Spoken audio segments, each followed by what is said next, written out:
Vanra, cette illustratrice française reconnue à l'international pour ses dessins. Ostéopathe pédiatrique de métier, elle a signé le manga Stray Dog qui reprend le mythe de la bête du Gévaudan. Et puis elle a signé aussi Ayakashi, légende des 5 royaumes, en compagnie d'Izu, scénariste de Lord of Chaos, Omega Complex. Vous le connaissez très bien puisqu'il s'agit de Guillaume d'Horizon. Cet animateur télé, journaliste, prof, commentateur, e-sport et scénariste. Je sais pas quand est-ce qu'il dort, en tout cas Guillaume, si tu nous regardes, on t'embrasse bien fort. Allez, on retrouve tout de suite Vanra qui nous parle de son statut d'auteur française. C'est parti.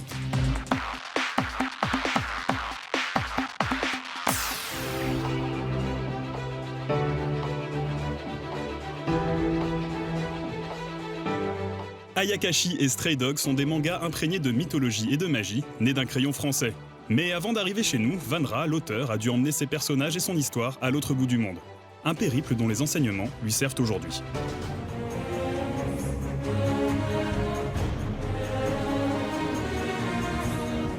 Faut pas non plus se dire la France c'est le meilleur pays du monde.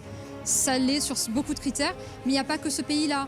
Moi, à chaque fois, j'envoyais des dossiers, c'était mais vous avez fait quel type d'études? Mais vous sortez de quelle école? Mais vous venez de la part de qui en fait? Et moi je me disais à chaque fois, de personne, c'est moi, j'ai décidé aujourd'hui de vous présenter ce projet-là. Et c'est vrai qu'à chaque fois c'était, écoutez, faites quelque chose de, on va dire, de sérieux, apprenez déjà les bases et puis après vous revenez. Alors que beaucoup d'autres pays ne fonctionnent pas comme ça. Pourquoi? Parce que ici, le dessin, on sort d'une école d'art où on y apprend à dessiner.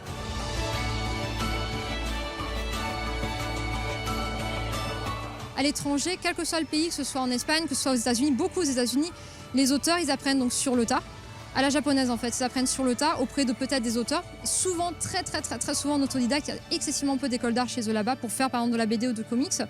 Et au départ, les gens, ils ont tous double profession, ils ont tous le temps de décoller. Ils commencent par de l'assistanat, ils commencent par des ancrages de planches, etc. Et à la fin, petit à petit, ils gravissent les échelons, ainsi de suite, pour arriver justement au statut d'auteur, voire de dessinateur si on parle du comics.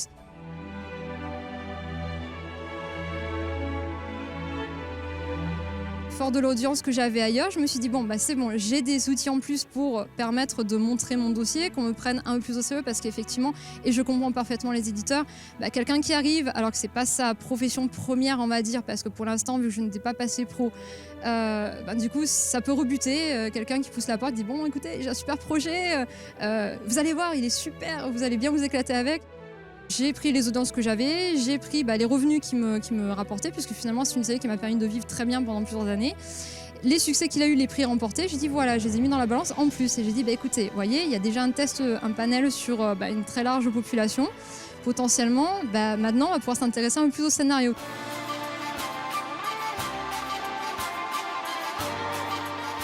Son succès, Vanra le doit avant tout à sa persévérance. C'est sur des plateformes de partage qu'elle poste en premier lieu Neverend, son premier manga.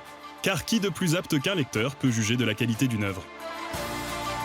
Je me suis décidée à le mettre sur une plateforme de webcomics de manière internationale parce que là je me suis dit comme ça, quelle que soit la culture de la personne, quel que soit son âge ou quoi que ce soit, ils allaient me donner leur avis parce que sur internet les gens, ils ont quelque chose à dire, ils vont le dire directement, sans retenue, comme ça leur vient.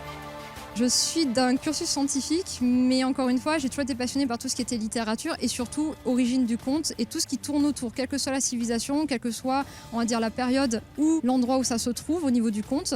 Et du coup, j'ai mis ce que j'aimais finalement, je mets toujours ce que j'aime le plus dans mes histoires, ça tourne toujours sur des contes revus et corrigés et ça me permet d'avoir une base à chaque fois solide sur des événements qui se sont produits, voire un canevas littéraire qui est existant. On dessine pour nous, mais finalement on dessine aussi pour partager ce qu'on fait. Donc encore une fois, si le public nous donne des critiques très sévères, à savoir oui écoutez moi j'ai pas du tout aimé tel personnage, j'ai pas du tout aimé la direction que vous prenez dans votre écriture, il faut en tenir compte. Bien sûr, on reste original, on reste avec ton état d'esprit, mais on est censé partager nos histoires, sinon on ne les montre pas et on ne cherchera pas à les faire publier. Je pense que c'est logique. Vanra, c'est la preuve qu'il faut y croire. La mangaka s'est forgée aujourd'hui une véritable identité dans le milieu du dessin. Ses fans sont de plus en plus nombreux et n'attendent qu'une chose, qu'elle continue.